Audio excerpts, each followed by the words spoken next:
మందిరంలో నీ వంతేది? ఒక్కరికైనా సువార్త చెప్పినవా?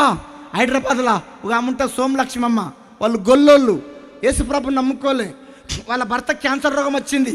రక్తం కక్కి కక్కి కక్కి సన్నగా రొయ్య పీసులాగా అయిండు.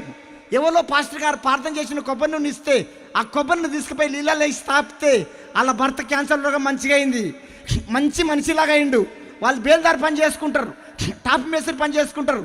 అడ్డ మీదకి పోయి మనుషులు దొరికి, కూలీల దగ్గర మనుషులు దొరికి అడ్డ మీదకి పోయి ఓ 10 మందిని మాట్లాడుకొని మధ్యాహ్నం భోజనం పెట్టి వాళ్ళ భర్త ఫోటో చూపించి, నా భర్త యేసుప్రభుని నమ్ముకోక మునుపు క్యాన్సర్ రోగం వచ్చింది, యేసుప్రభుని నమ్ముకోక మునుపు నా భర్త ఫోటో ఇది, యేసుప్రభుని నమ్ముకున్నాక యేసయ్య దేవుడు నా భర్తను బాగు చేసిండని వారం రోజులు సువార్త చెప్పి శనివారం నాడు పేమెంట్ ఇచ్చి అదే మధ్యరాత్రి హైదరాబాద్ నుంచి సూర్యాపేట తీసుకొచ్చి నెలకు 5 బాప్టిసము, నెలకు 10 మందికి బాప్టిసము, అట్లా తీసుకొస్తూ